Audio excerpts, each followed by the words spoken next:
Hello everyone, this is Adrian Duca back at it again with regards to my journey on personal finance. This episode we're going to discuss the equity side of the asset classes. So, what is equity? Basically, equity or equities or shares is an ownership of a company. So basically what we do in stock market is we buy and sell um, shares of a company. So merong mga companies na kailangang mag-raise ng money. What they can do is to um, list an IPO sa Philippine stock market or exchange para maka-raise sila ng money. Now, pag bumibili ka ng shares ng company, considered ka na as a retail investor, lalo na kung common shares ang nabibili mo na shares or stock ng isang kumpanya. So basically, we're going to discuss on this video the basics of equity or trading in stock market or investing in stock market. Pero kung gusto nyong malaman yung overall definition ng equity, you could always use Google. Google is your friend at this case. And again, just 2 cents on this video. This is not financial advice. This is just sharing of information as educational purposes lang to. So equity, in finance, equity is an ownership of asset that may have debts or other liabilities attached to them. Ito yung yung definition ng equity sa finance. However, by definition, ang stock market is a equity market. Basically, it's an exchange or a market where you buy and sell um, equity securities of a company. So you buy or sell stock which represent an ownership dun sa kumpanya na nag-issue ng stock or share.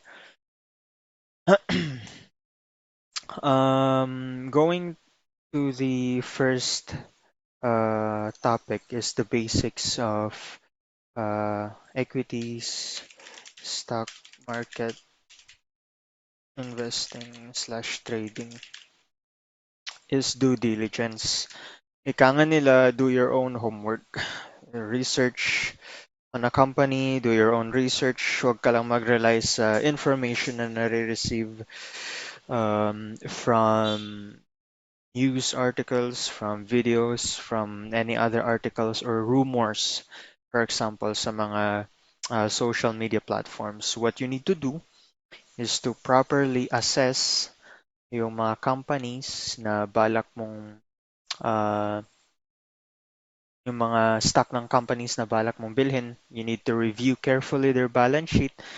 If you're into day trading, you need to at least analyze their chart. You need to look at the earnings. You need to look at the overall view of that company. Kung hindi ba bad, wala ba silang bad reputation? Wala ba silang issues or any other rumors that might, trigger na bumaba yung stock price? At um, alam mo yun, kontra sa trading plan mo. At the same time, again, you always need to have a trading plan, be it for short term or medium term or long term positions. Even for swing traders, at least meron silang, alam nila yung target price nila, kung saang price sila magsisell, alam nila yung stop loss nila, kung saang price sila magka-cut loss kasi palugi na yung position nila. So most importantly, that we need to tackle is to know the different jargons sa um, pagte-trade or pag-invest sa stock market. Basically, maraming terms na kailangan mong at least maging familiar in order for you to be able to understand what's going on, lalo na kung manonood ka ng business news. Syempre, sa business news, walang bullshit na terms na ginagamit, wala silang made-up terms, kundi yun yung standardized na terms na ginagamit ng financial institution or the market para madali yung conversation. All right, so let's start regarding the jargons and their definitions. So basically, we do have a term of oversold. What is an jargon oversold? Basically, it is a term which is used to describe, stock na nabebenta na. Sobrang nabebenta na yung price parang sell down, oversold. Sa sobrang dami ng nagbebenta ng stock na yon within the day or within the month, the price is going down drastically. It's being sold relentlessly throughout the day. So basically, there's a good chance na ang oversold stock will going to recover soon, lalo na kung tumitingin kayo sa mga um, lagging indicators na stochastic or RSI. So, um, a stock can be considered as oversold, lalo na kung yung volume ng na nagpapakita dito is basically kulay red. At the same time, dito sa lagging indicator na stochastic is nasa well within below the um, line of 30. So an oversold stock might have a good chance to recover soon. So lagay natin dito a stock being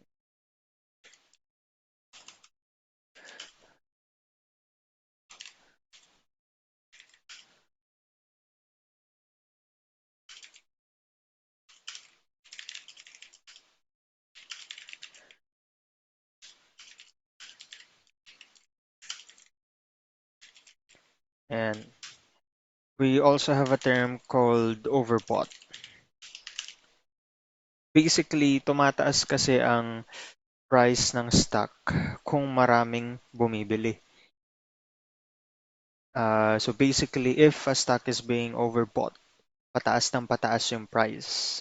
Lalo na yung mga FOMO na investor or retail traders, yung fear of missing out. Nakikita na nila na pataas yung price, dun lang sila bumibili. So the more that they buy a share of stock, the more na tumataas yung price.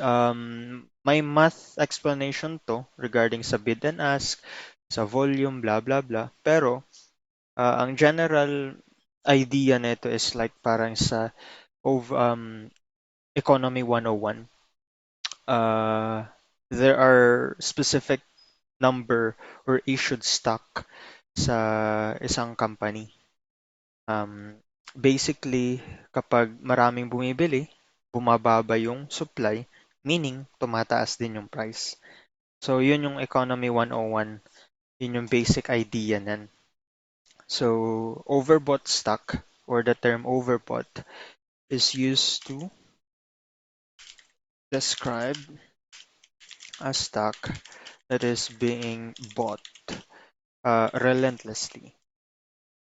Relentlessly throughout the trading hours or day, month.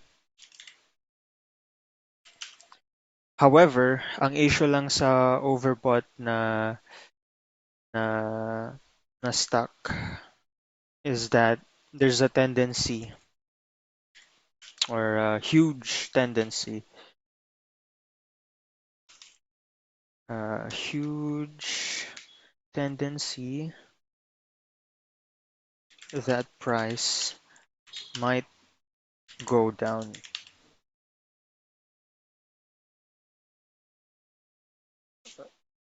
Siguro tanong ng mga walang background or hindi naka-tackle ng any kind of finance or economy 101, mga ganito ganyan.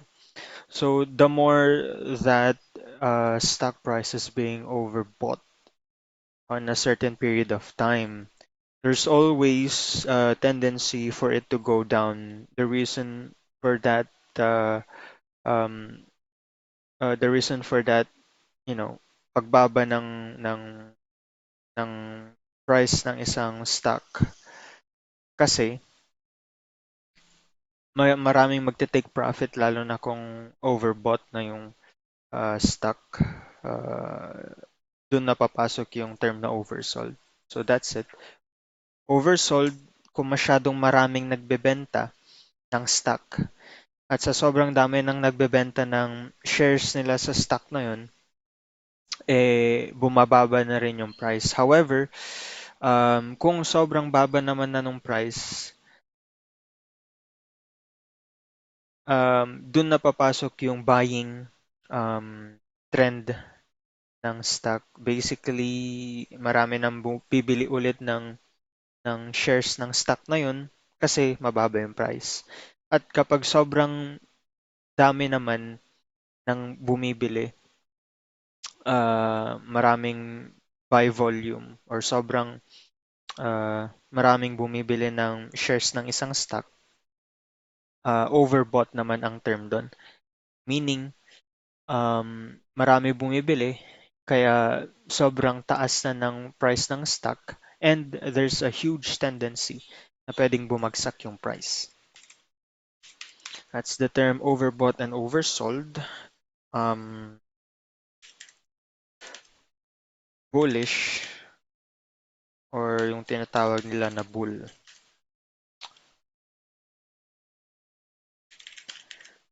Ito naman yung term na ginagamit kapag yung overall uh, characteristic ng price per share is pataas. So for example, bullish yung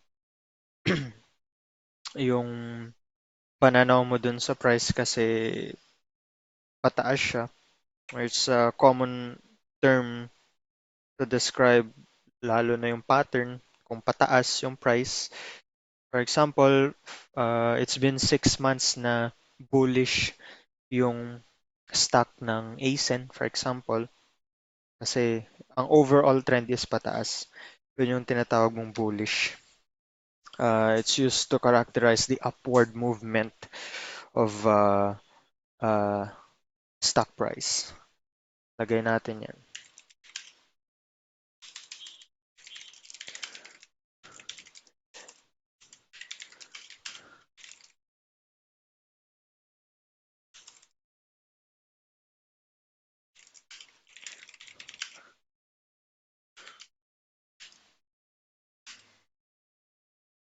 Pwede rin ano, hindi lang naman to sa stock price na ginagamit. Pwede mong gamitin yung term na bullish or bull, lalo na kapag yung buong sector is pataas. So it's a bullish year for the mining sector, sabihin, or mining industry, for example.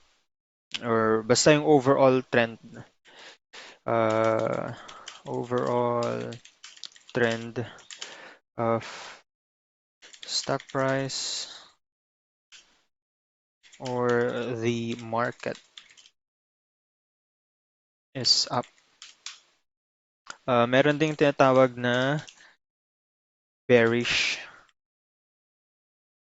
bearish or bear. It's basically used to describe a downward movement of the market or stock price. So basically, ito yung mga time na pabagsak yung price ng isang stock or yung overall market. For example, kuha tayo ng example dito.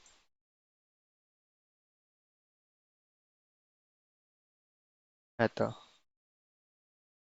PSEI, yung benchmark na ano. Okay. So for example, eto, makikita na naman na siguro yung downward movement.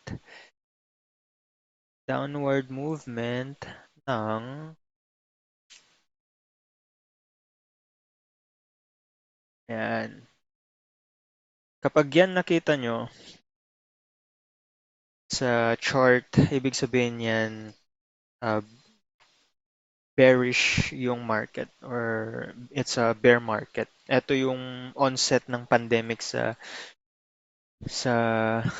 Philippines. Nag-start siyang bumaba ng within February 21 nung in-announce na may lockdown ng March 15.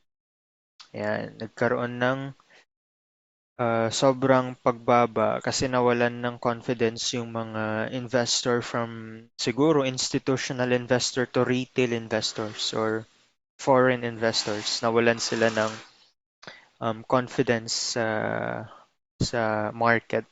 So basically, they sold out siguro sa mga hawak nilang blue chip stocks, lalo na at PSEI is composed or comprised by blue chip stocks sa Philippines. So that's the reason kung bakit nagkakaroon ng bearish. Madami ring reason kung bakit nagiging bearish ang market. However, it's just uh, downward movement of the market due to the fact that there's loss of confidence sa market. However, kung titignan nyo naman ulit, uh, ang overall trend ng PSEI after ng March 20 of 2020 is bullish or upward. Although yes, meron pa ring downward or bearish months or quarter, pero makikita nyo pa rin na may bullish kasi pataas yung overall trend ng uh, Philippine Stock Exchange Index or PSEI or benchmark ng Philippine stock market. Ano pa ba? Yung mga jargons, support and resistance. So basically, support. So basically, yung support is yung ina-expect mo na mag-stop yung decline or sell-off ng isang stock. And for resistance, eto naman yung um, price na, yeah, it's continue to go up. However, nahihirapan yung price na maka-break out or malagpasan yung specific price na yun kasi maraming nagsisell at that specific price. So, kung maraming sell-off dun sa price na yun, hindi siya maka-breakthrough kasi maraming nagte-take profit dun. Yun yung resistance. So, support is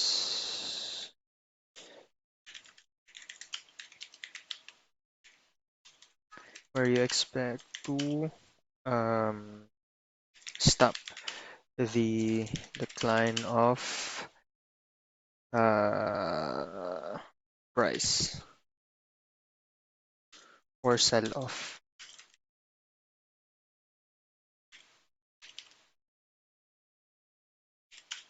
Tapos yung resistance naman uh, is described the price has a difficult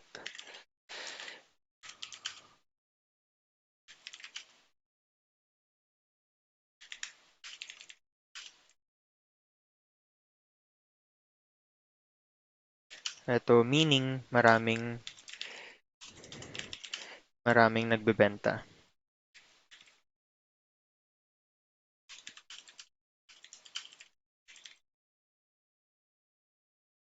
sa price na yun.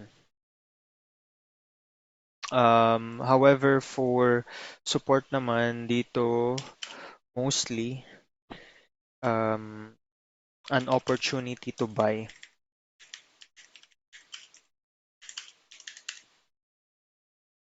Ayan. Ano pa ba? Jargons. Breakout.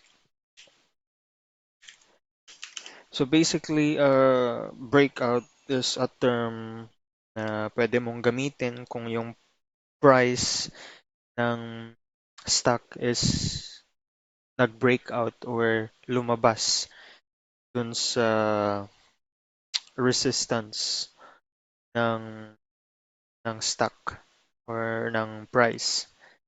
So it's a general term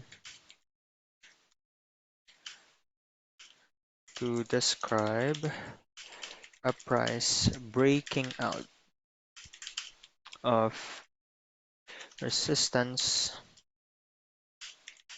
or support.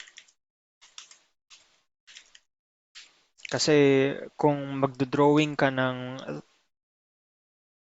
trend lines, for example, eto,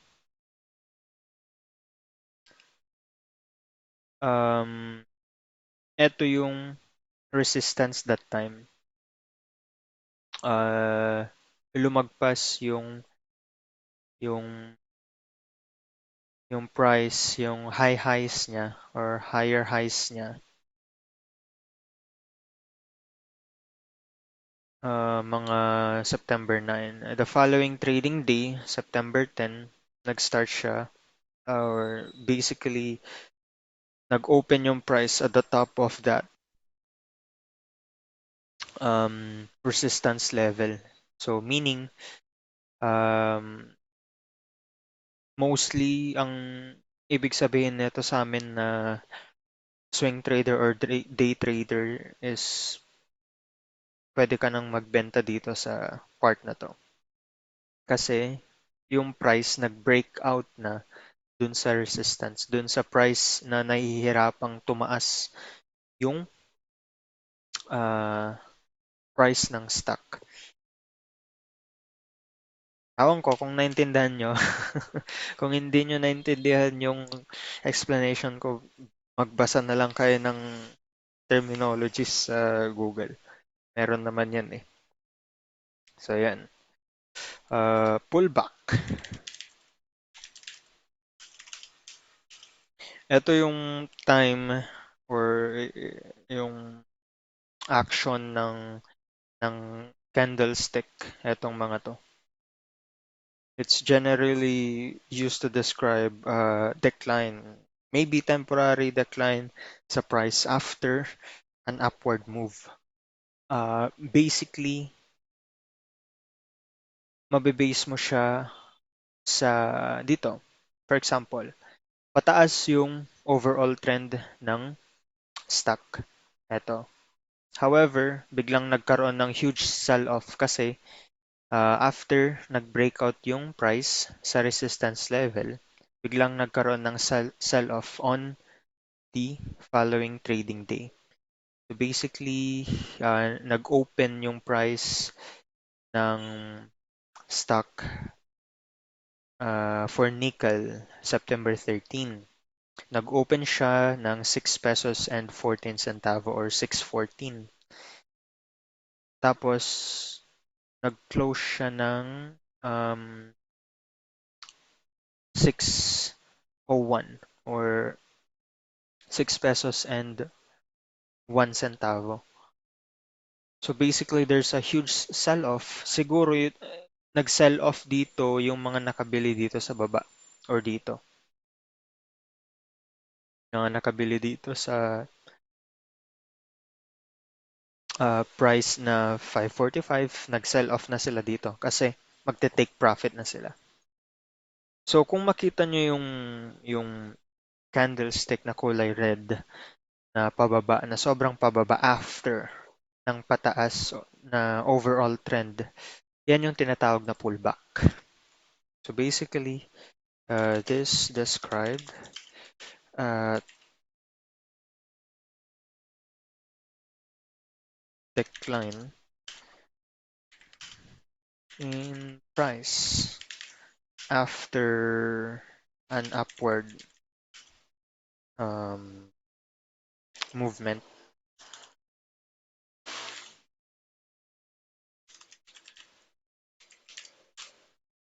Ayan, lagay na natin dito TP or take profit. Yung terminology na TP or take profit. Take profit meaning you sell your position for a profit. So basically, the take profit ka kapag kunwari, short-term trader ka or swing trader ka, nakabili ka dito sa baba. Yun, going back to the discussion, yun nga, for example, short-term trader ka, nakabili ka ng nickel, nakabili ka ng price ng nickel Asia Corporation for 543. By this time, for example, 611 or 612 na yung price, doon ka na nag-sell. Meaning you take profit sa short term na tinaas ng price. Yan, take profit. Basically, you're taking profit of your position. Mostly gumagawa niyan yung mga short-term traders. Mga day trader, swing trader, mga trader type-ish. Meron din yung mga term na uh, long positions. Long position or going long na term.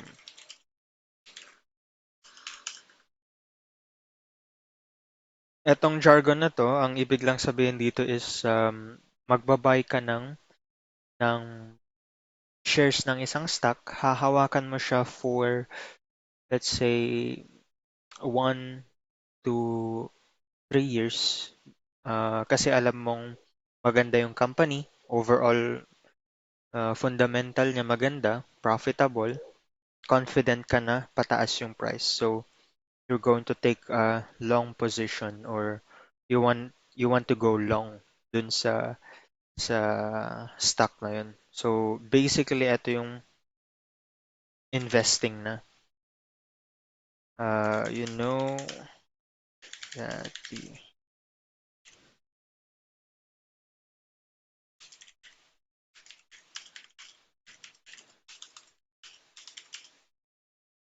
ito yung tinatawag na long-term investment na rin or long-term investment and long-term position na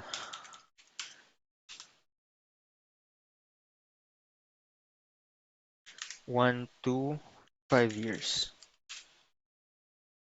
Yan yung tinatawag na long-term position. So, basically, yun yung reasons or description ng long position. Confident ka na pataas. So, habang mababa pa, bibili ka na ngayon para after a year or two, pwede kang mag-take profit sa mas malaking return. Meron ding short selling. Kaya lang kasi wala dito sa Philippines yan eh. Short selling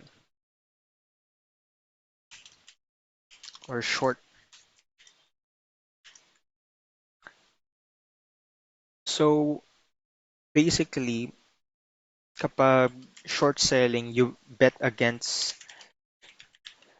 explain ko na lang kasi balak din daw ng Philippine Stock Exchange na i-implement ang short selling sa Philippines pero last year pa nila sinasabi until na wala pa. So the basic idea of short selling is you're betting against the company or stock. Um, you do this for the reason of, I don't know, maybe nakita mo na fraudulent yung ibang side ng business ng company or hindi profitable yung company. They're bleeding out money. Like, wala silang positive net income for the past, let's say, 3 years. That's the reason why you're shorting the stock. However, um, shorting a stock is a complicated matter. Kasi hindi ka lang bibili ng stock, hawakan mo and then um, ibebenta after a year or two. Basically, what's going on with the short selling, tanggalin natin tong mga ano. Let's remove all the unnecessary shit sa ating chart. Eto, mag-focus tayo dito. For example, short selling. What's going on with short selling? Ang basic idea ng short selling is that you buy, or I mean, you sell at the top. Uh, example ito.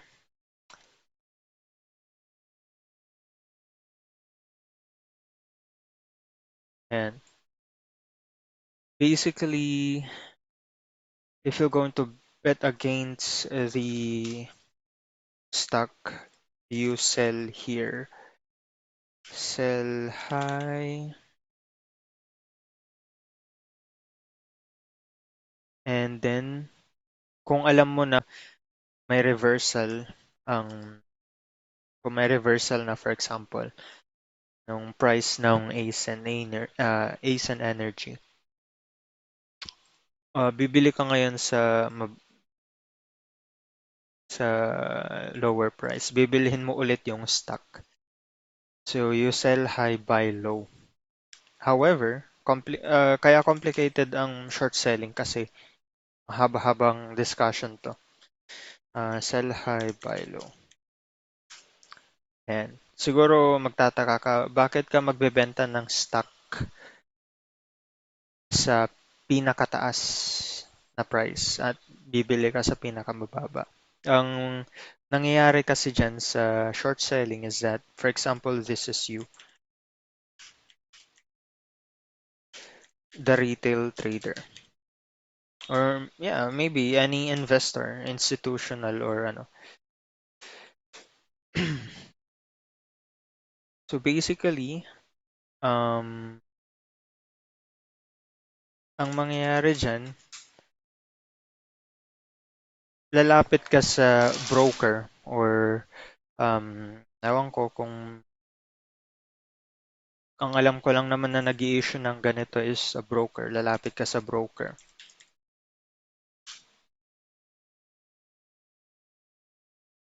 Investor.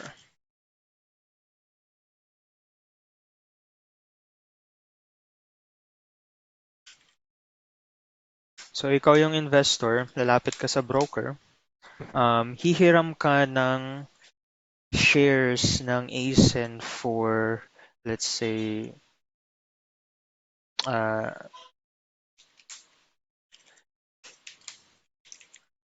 hihiram ka ng 1,000 share, for example. Wait lang. So, lalapit ka sa broker kasi hihiram ka ng 1,000 share.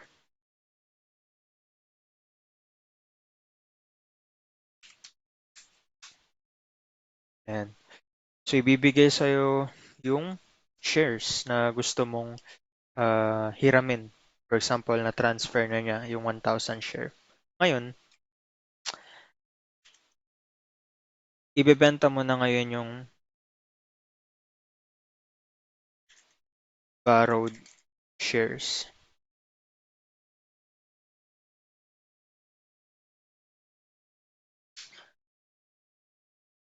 for the current market price. For example,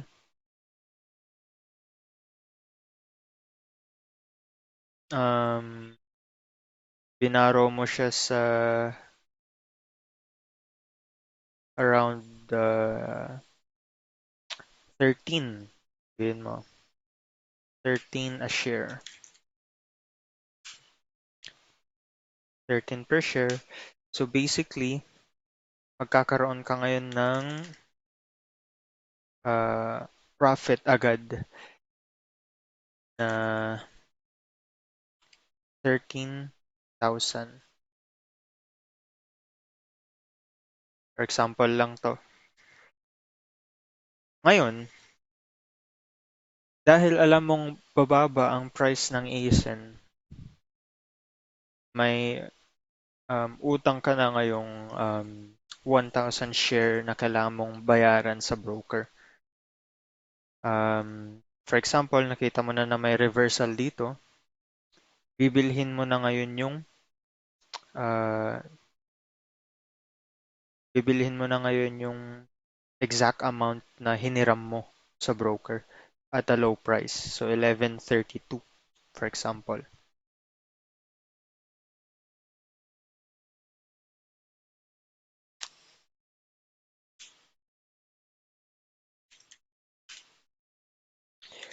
Price goes down, then you buy borrowed shares at a lower price. So, bibilhin mo na yung 1,000 shares at uh, 11.32. 11.32,000. Yan yung cost. Ngayon, ibabalik mo yung binarrow mo na shares sa broker.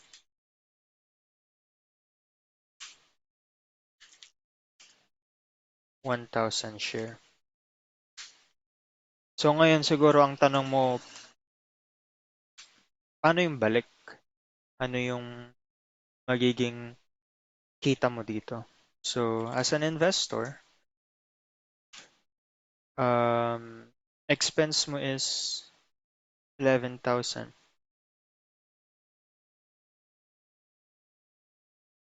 Ang expense mo lang sa pagbili ng share is 11,320.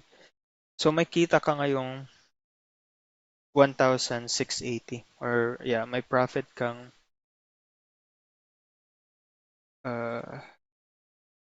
profit of the difference between the selling price and then the buying price.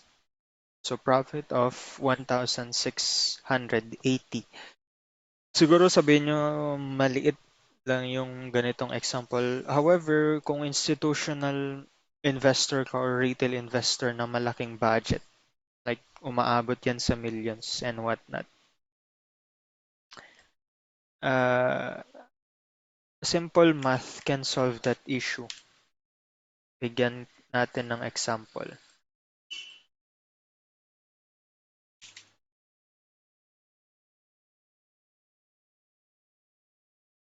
1,000 share. So basically, i yan, 1,000.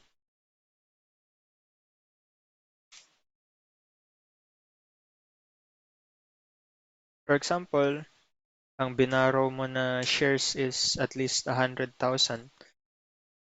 Ang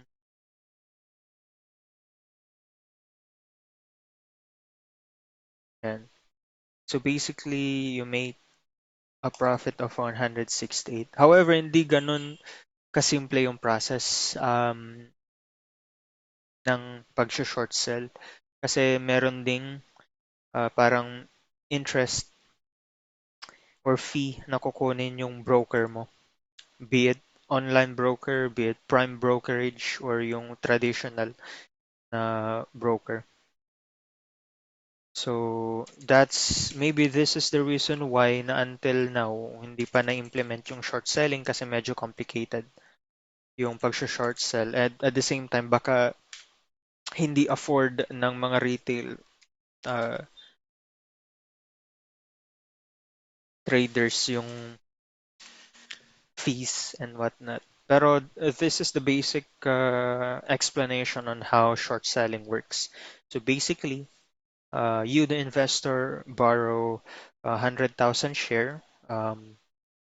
Bibilhin mo ngayon yung share na yun for 132. I mean, 1,300,000 or 1.3 million. Uh, After na bumaba yung price at makikita mo na may reversal na nangyayari, pataas na yung price ulit ng stock. Bibili ka ngayon habang mababa yung price. Basically, sell high, buy low. Bibili ka ngayon ng or bibilhin mo ngayon yung stock for 1.132 and may profit ka sa difference ng transaction na 168,000. So yun, yun yung basic analogy ng short selling. It's complex borrowing of shares, selling, and buying. So, sa layman's term, hihiram ka ng shares ng isang kumpanya sa broker mo para mabenta mo habang mataas pa yung presyo. Tapos, parang may agreement kayo ng broker mo na ibabalik mo rin um, yung number of shares na hiniram mo after bumaba yung price. So, after bumaba ng price, doon ka bibili uh, ng shares ng stock na hiniram mo dun sa broker. Tapos yung difference ng amount of transactions is yun yung profit mo. So yun, ang short selling. Ano pa ba? Rally. Pwede nating ilagay ito as jargon. It's used to describe continued rise in price. Uninterrupted. Yung dire-diretsong pataas yung stock price without any pullback.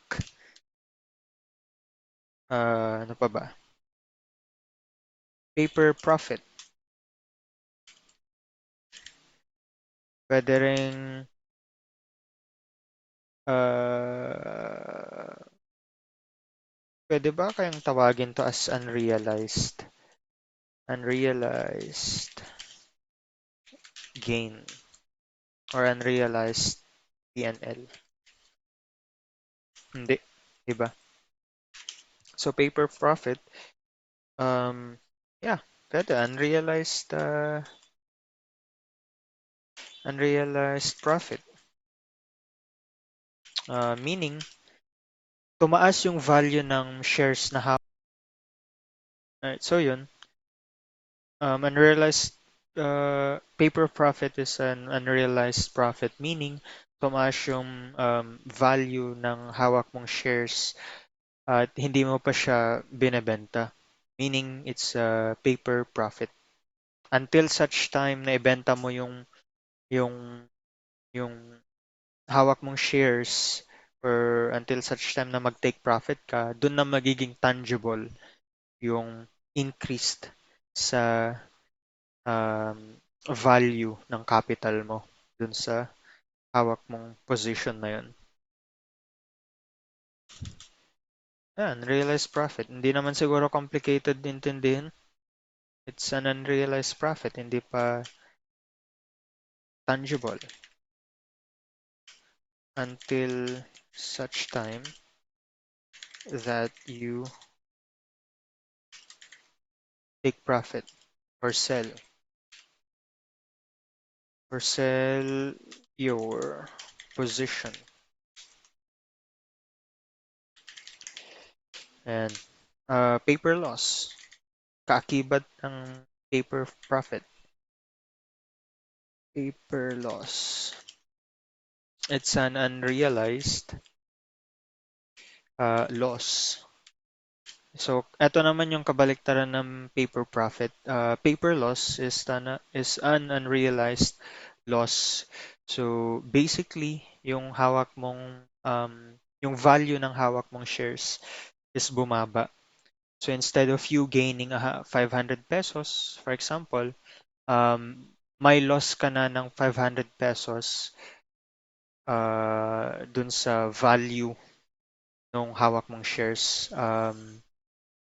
Magiging realized lang or magiging tangible or madadagdag lang sa or magiging pera lang, magiging alam mo yun, fiat loss lang yun if ever na mag-sell ka or isell mo yung hawak mong share. So that's the unrealized loss. Um,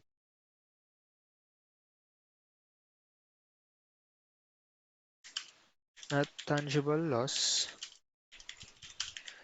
It's a loss of value on the shares you hold. Pwede mo rin gamitin yung term na to sa mga ah, ibang securities like bonds and whatnot. Ano pa ba?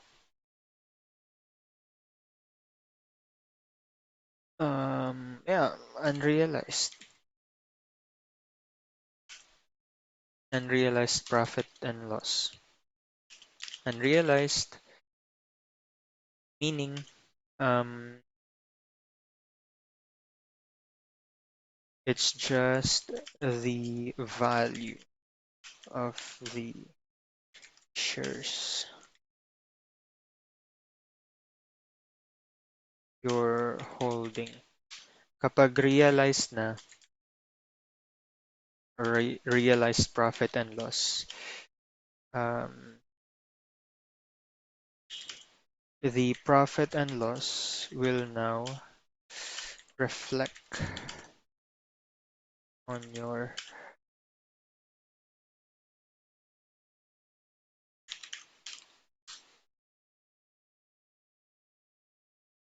realized.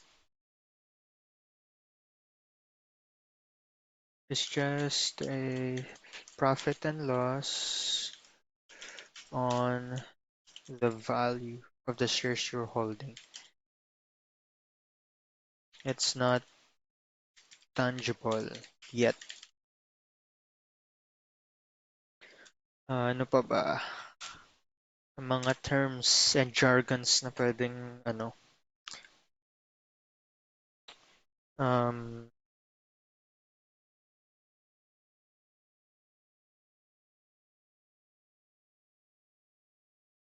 gap.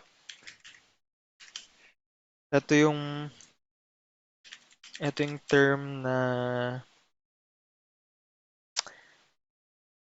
ginagamit kapag may space in between dun sa price ng stock or candlestick.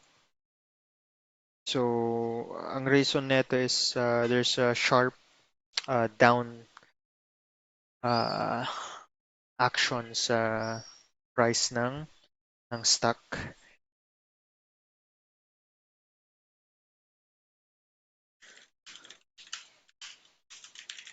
There's a big gap or empty gap on candle or stock price. Yeah, candle.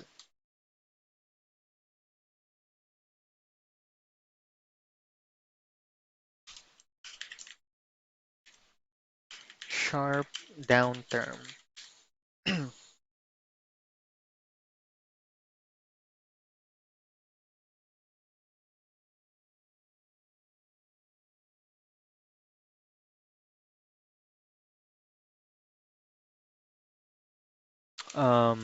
Correction. Eto. Basically, correction is being used kapag, for example, sobrang overvalued na yung stock. It's been, you know, uh, expensive for quite a while. Tipong overbought na yung stock for almost 6 months. Ngayon, since overvalued yung stock, hindi siya yung fair value price, magkakaroon yan ng correction. Babalik siya sa um, fair value price kasi sobrang mahal na nung stock. Wala nang bumibili, for example, at marami nang nagtitake profit. Nagkakaroon ng correction. Uh, Overall decline of stock price. Mga ano siguro, yung ibababa, 15%, mga ganun, or 20% na pagbaba ng price. Nangyari yun due to um, stock being overbought for long time, thus making the shares expensive.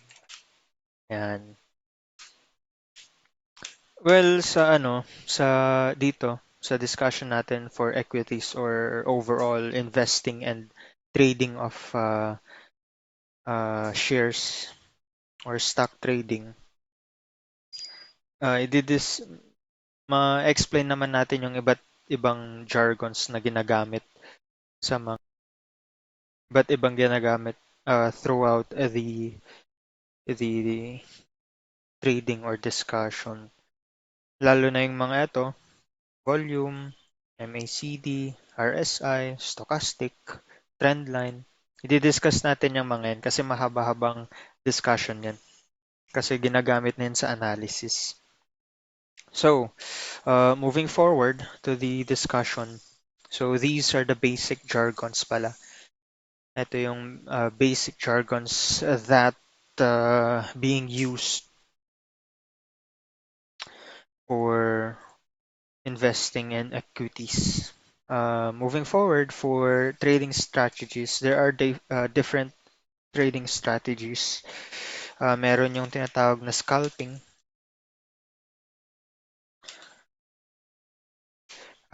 day trading, merong tinatawag na swing trading. Um, Last but not the least is position trading, Or ito na yung tinatawag na investing. So for scalping, you trade uh, stocks.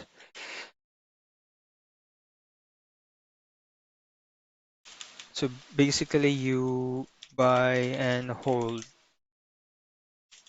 or I mean, you buy and sell stocks.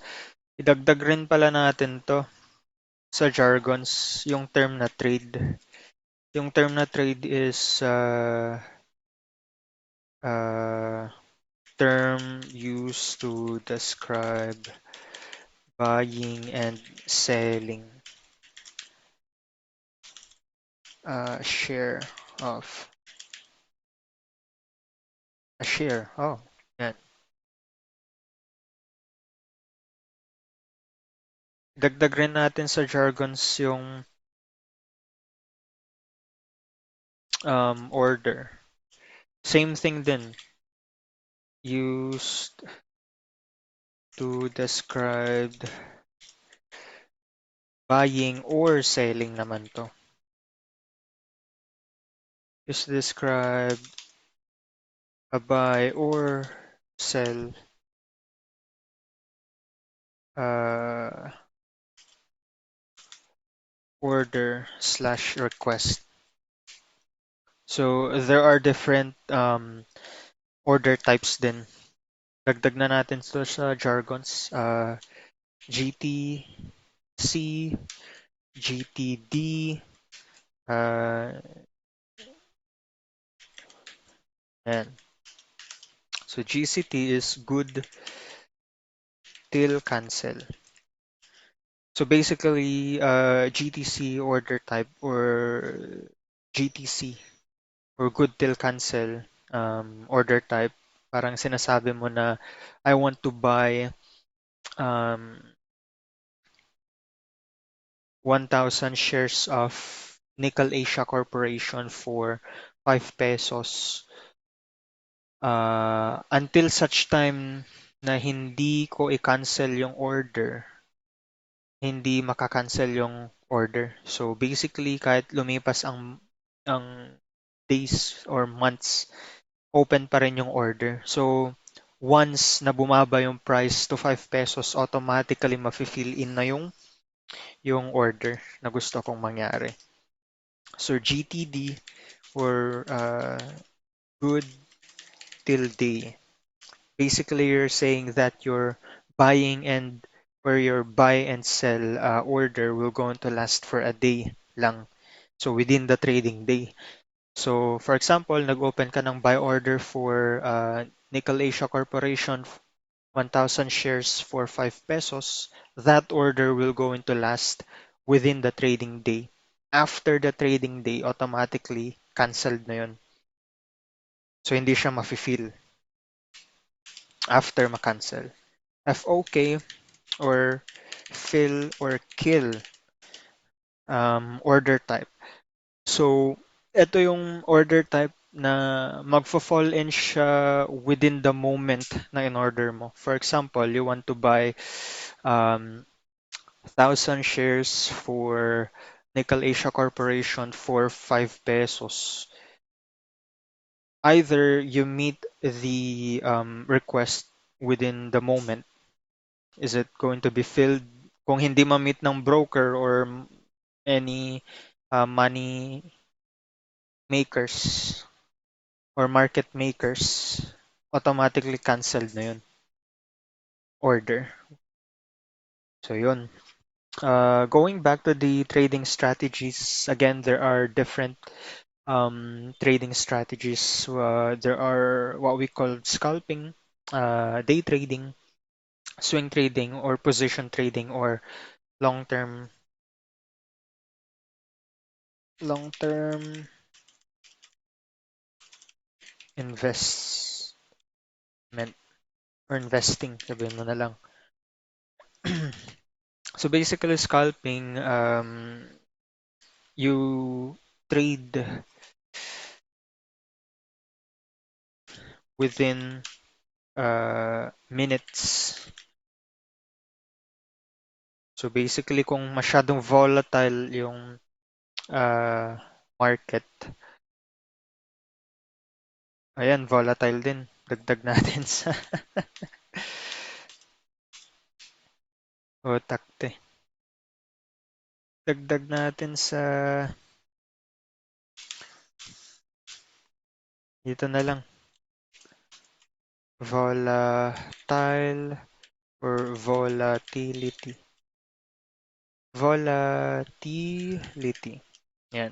Volatile or volatility is used to describe drastic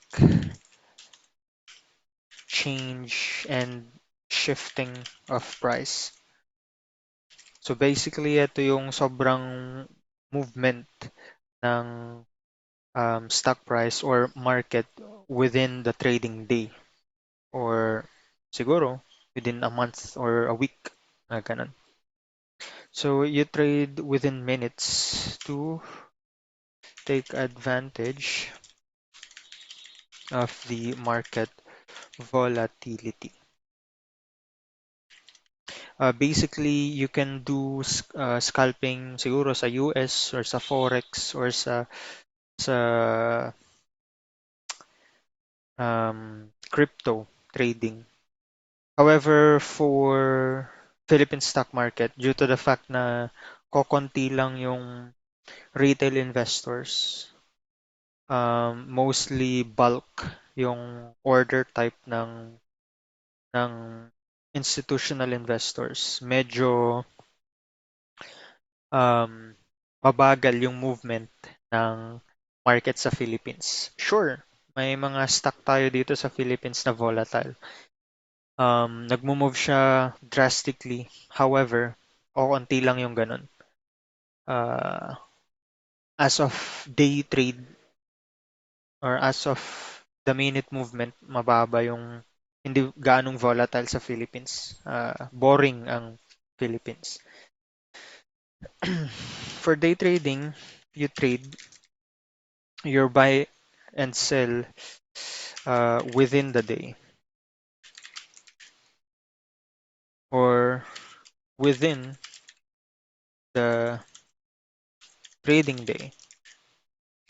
So basically, you buy and sell stocks within the day. After the trading day, wala ka ng hawak na stock, nabenta mo na lahat yun kasi cash is king. Where you take advantage of the volatility of the market. At the same time, you're afraid that there might be some changes for tomorrow's market. Siguro, day trader ka lang talaga. Nagbe-base ka sa price action. Wala kang pakialam sa catalyst or anything else. Swing trading. You trade or you buy and sell within, I mean, you buy,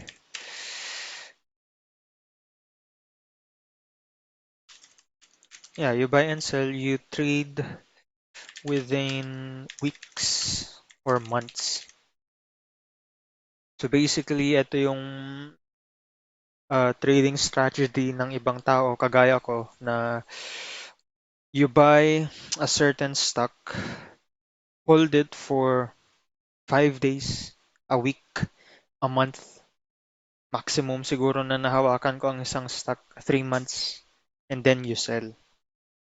Um, the reason for that is you're taking advantage of the uh, long momentum na nangyayari sa market. For example, ako, nakikinig din ako sa mga rumors ng stock.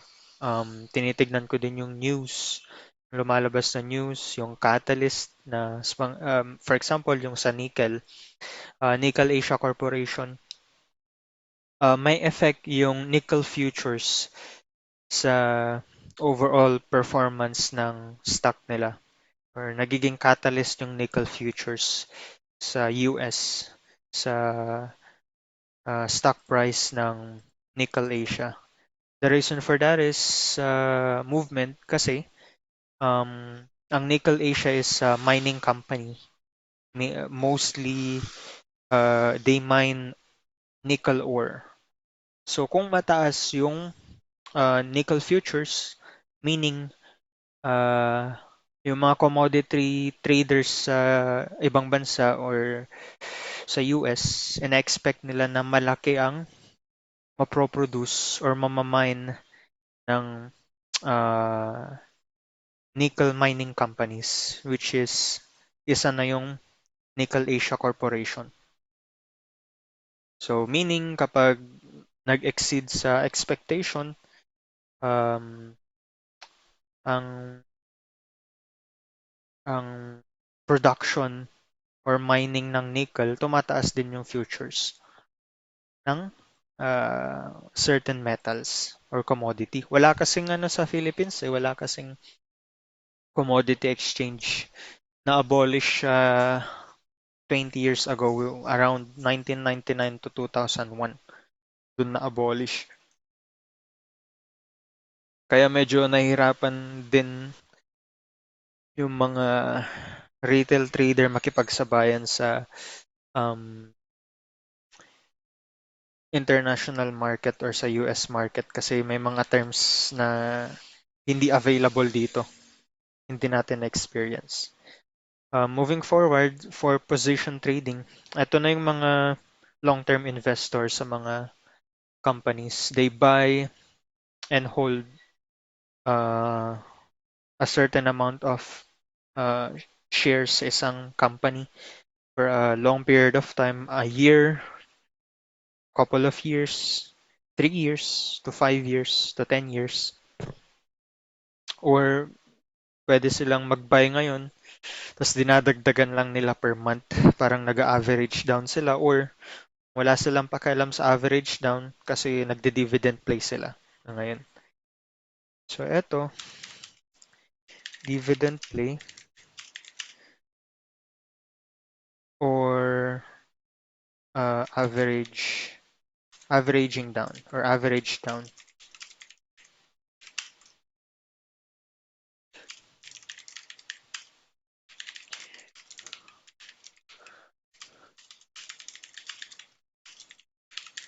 Ayan. So yan yung mga different trading strategy.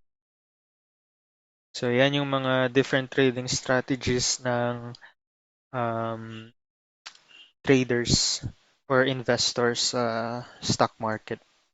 So for different online brokerage sa Philippines, um, mostly ang popular is COL or Call Financial.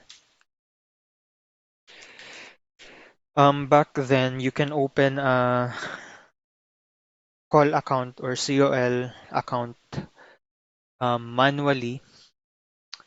Magda-download ka ng form, fill it up, send it to them via email, tapos i-deposit mo yung uh, money in order for you to have an account with them.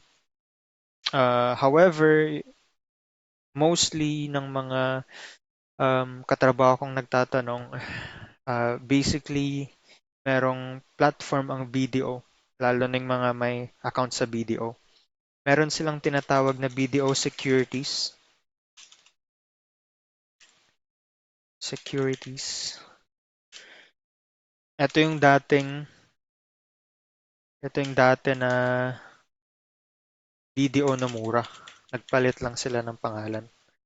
So basically, if you already have BDO account, if you already have a online banking with them, if you already have a mobile app with them, you can use that login credential to open or access the BDO Securities platform.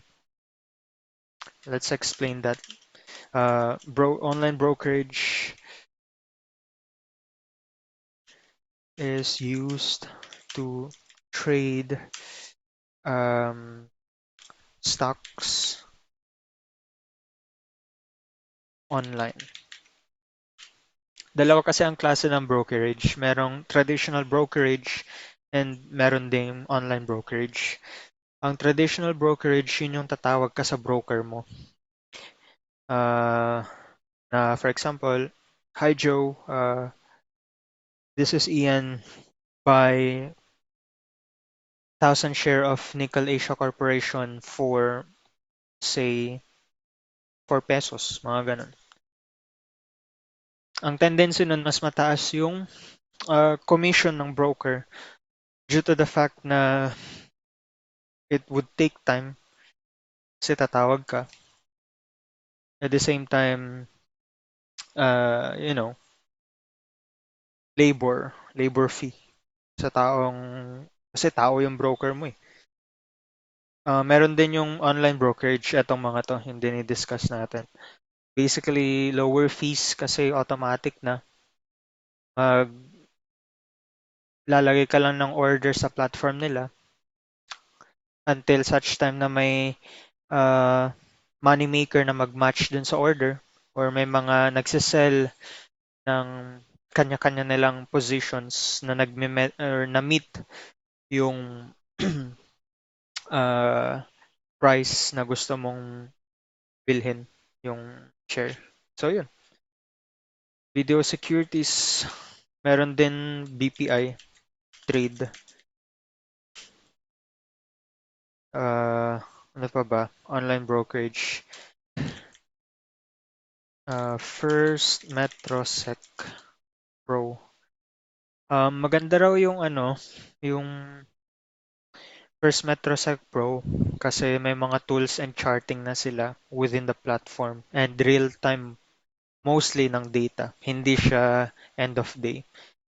However, you need to meet a specific traded accumulated value for each month. You need to at least accumulate traded value of 100,000.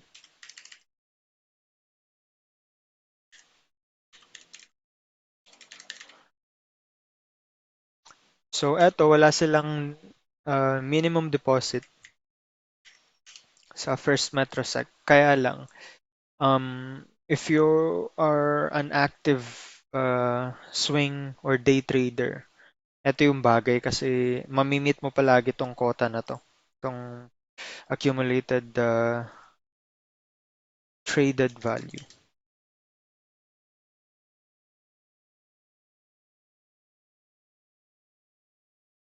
So ito yung basic math ng um, First Metrosec. So for example, for 100, in order for you to meet 100,000 accumulated traded value per month, you need to divide that with the number of trading days. So basically, working days yun. So 21 days or 21 business days. 100K divided by 21 business days, around 5,000 sabihin mo na. So daily, dapat makapag-produce ka ng traded amount na 100,000. I mean, 5,000 para by the end of the month, ang traded accumulated volume is 100,000. Sa COL Financial, ang starting minimum deposit dati is 2,000 pesos for the basic account. Ito yung data na nakukuha mo sa COL, lalo na sa charting and whatnot is end of day or EOD. Same thing for BDO, although walang minimum deposit sa BDO securities kasi as long as meron kang account or savings account, checking account, magagamit mo yung sa BDO securities. Wala rin siyang required na accumulated traded value para makip mo na open yung BDO securities. Same thing for BPI trade. Ang naalala ko, no deposit as long as meron kang account. Not sure. Alam ko 2K dati to eh. 2,000. And as long as you have bank account.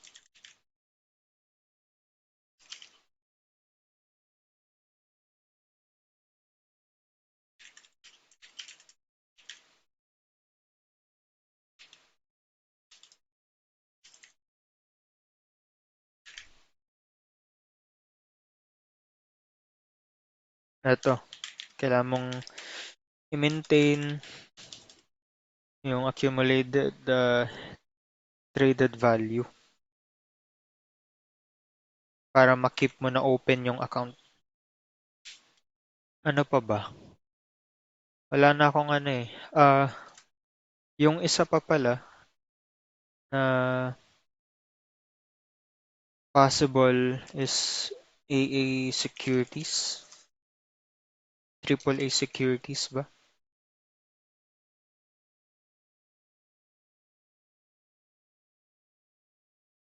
AA equities.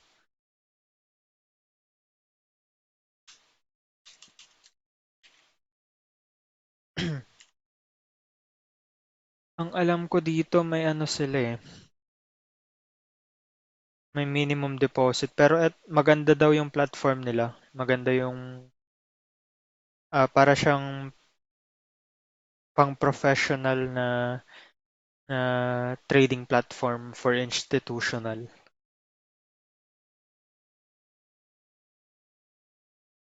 Ah,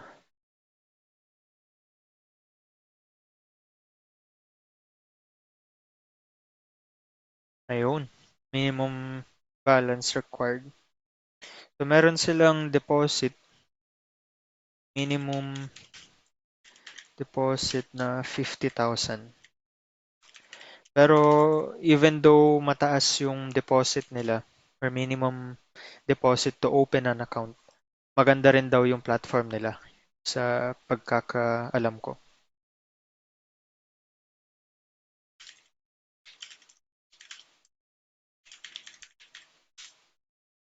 Let's take a look kung wala ba silang sample sa ano, platform.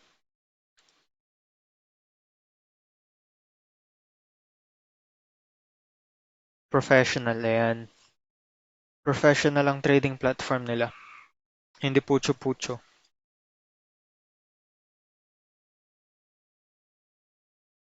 Pero yun nga lang, kailangan mong ma-meet yung pera. So, yun. So, these are the different online brokerages for um,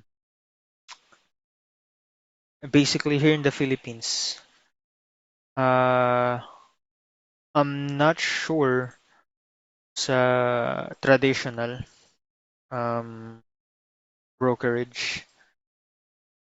And hindi na natin natatakal yung prime brokerage kasi hindi naman tayo institutional investor eh. Mga institutional investor kasi sila yung mga may hawak ng SSS, pension funds, pag-ibig funds, yun. Yun yung mga tinatawag na institutional investor. Ang mga retail investors naman is basically us, an individual who's investing his or her own money. Basically, we need to move forward to the topic. Moving forward, we actually need to tackle the different kind of candlesticks and its parts para madaling maintindihan or madaling magbasa ng chart. So basically, there's two types of candlestick. Drawing tayo ah.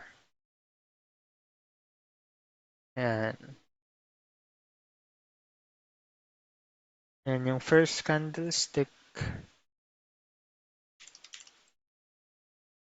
Second candlestick.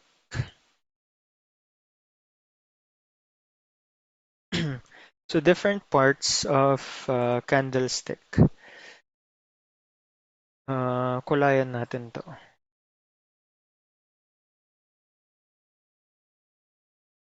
Kulayan natin ng green.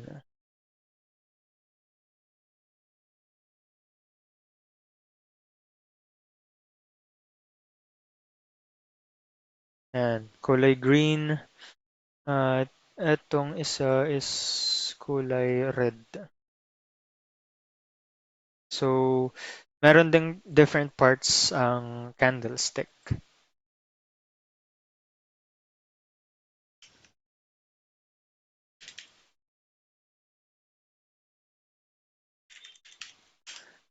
Anatomy. Anatomy of a candlestick.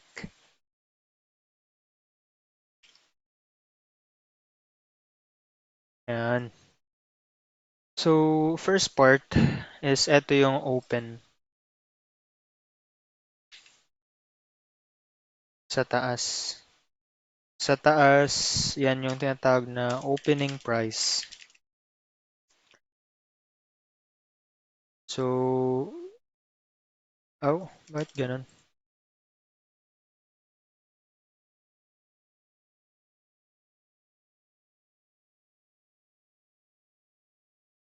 Ayan. So, ito, yung pinakatuktok na to, itong linya na to sa candlestick, yan yung opening price. Diyan nagsisimula yung price ng bullish candle. So, there's two types of candle. There's bullish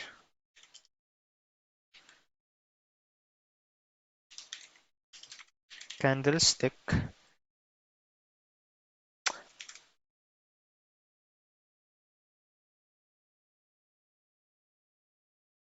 Bullish candlestick and bearish candlestick. So, what is bullish and bearish candlestick?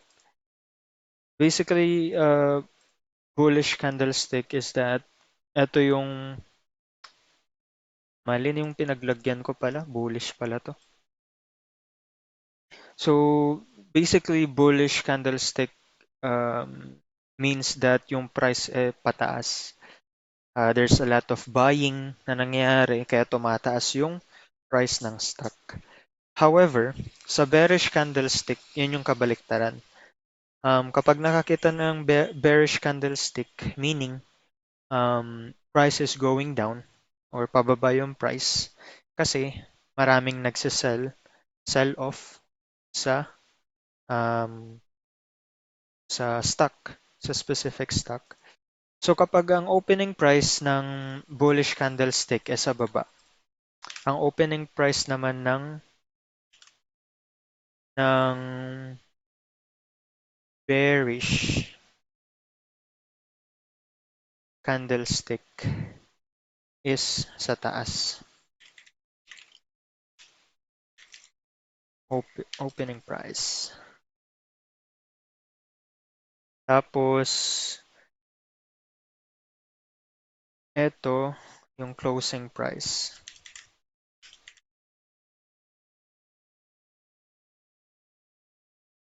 Kapag bearish candlestick naman,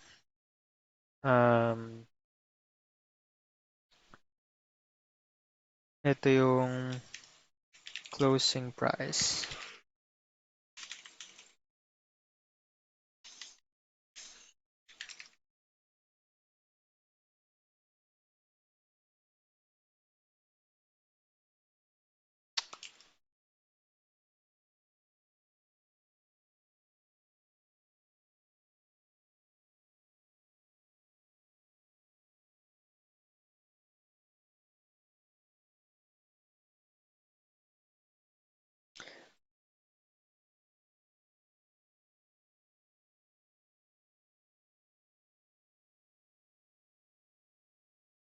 Utak te ayaw mag-move. Sige, ganyan.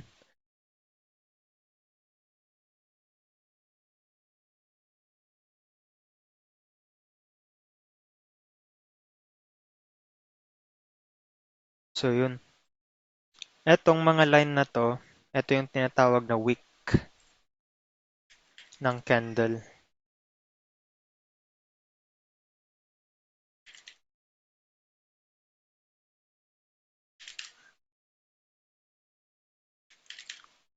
Wick. Tapos, ang sinisignify ng wick sa bullish candle, overall yung kulay green na candle is that ito yung highest price na naabot ng stock price within the trading day. Tapos yung sa baba naman, ito yung lowest.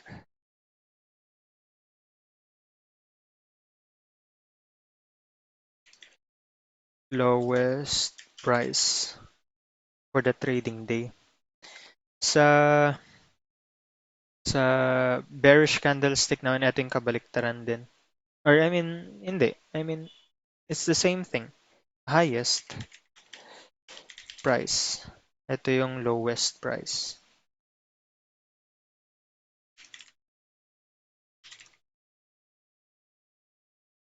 Ang gusto kong mangyari, ma-move sana to. Yung marunong gumamit ng GIMP eh.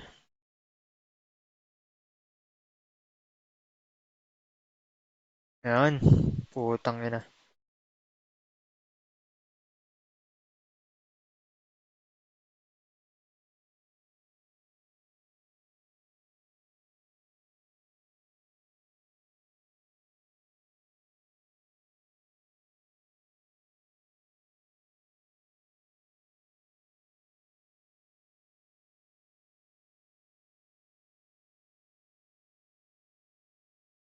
Tapos, lowest price.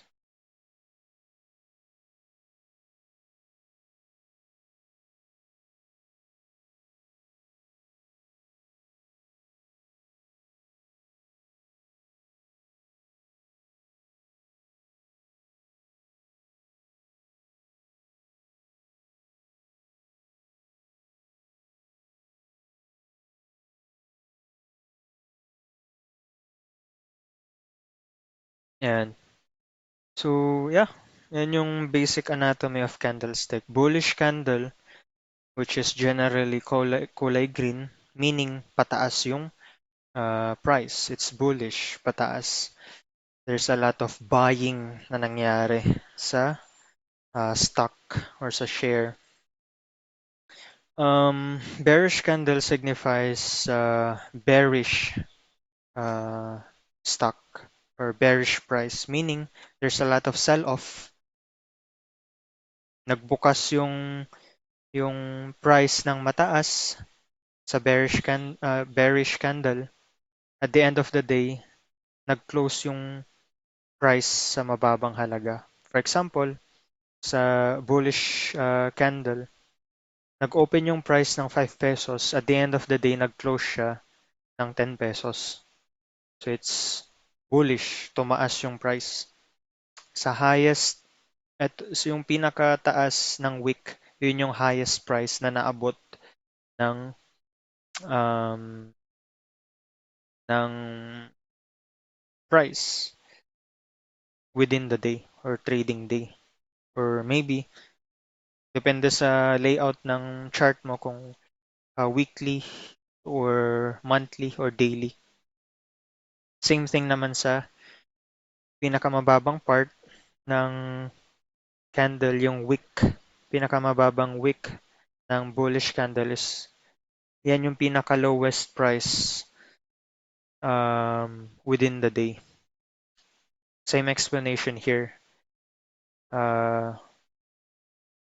Yung pinaka taas na wick ng bearish candle, yun yung highest price na naabot within the day. At yung lower wick ng bearish candle is the lowest price within the day. So yan, anatomy of candlestick. Yun, para madaling basahin yung chart ng stock na minomonitor mo o gusto mong bilhin. So for example, makikita mo naman dito eh, halatang halata. Tignan mo tong momentum na to. Tong uninterrupted movement ng ng price from September 30 to October 12. Pataas siya. And then, uh, after niya maabot yung pinakamataas na price, nagkaroon ng huge sell-off. So, from being bullish, naging bearish yung price kasi maraming sell-off. Makikita mo dito sa volume. Ito yung volume ng nagbebenta ng positions nila within the trading day.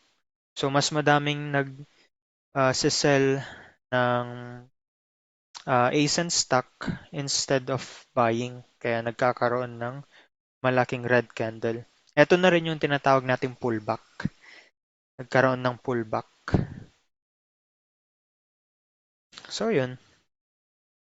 That's the anatomy of the candlestick. Uh, skip na natin yung basic candle formation at momentum and weakness or weak candles kasi medyo pagod na ako. Kanina pa ako nag-discuss. We'll continue this on the next episode.